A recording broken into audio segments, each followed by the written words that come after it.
Salve, sono Francesca.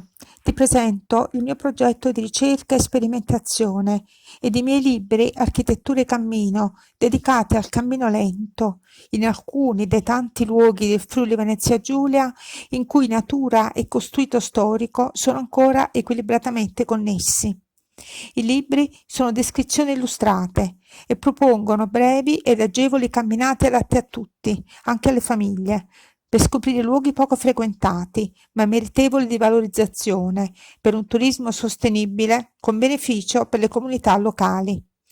Le parole chiave architettura e cammino sintetizzano una modalità di percorrenza del territorio applicabile anche ad altri ambiti del nostro paese.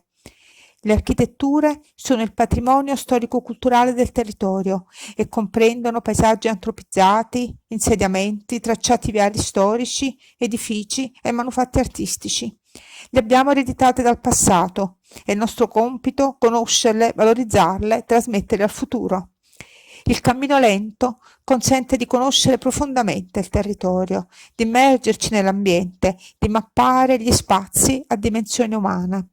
In cammino lento osserviamo antiche strade, centri storici, architetture, non solo quelle emergenti, conosciute, maggiormente visitate e descritte nelle guide turistiche e nella letteratura locale, ma anche villaggi, piazze, luoghi di aggregazione, di insediamenti del passato che si stanno trasformando, architetture rurali, opifici modificati, complessi di archeologia industriali, piccoli edifici di culto attestati su antiche strade oggi in disuso, borgate su pendici montane, piccole aggregazioni spontanee oggi non più stabilmente abitate, con architetture abbandonate in cui in meno di un secolo la natura riprende i suoi spazi. Piccoli manufatti, espressioni spontanee di arte, cultura e spiritualità popolare di un tempo non molto lontano. Fino a gennaio 2021 i cammini e le ricerche hanno ispirato 4 libri, patrocinati da enti ed associazioni che promuovono la conoscenza e la valorizzazione del territorio. I libri descrivono passo dopo passo i luoghi, con foto, mappe, note storiche e riferimenti bibliografici.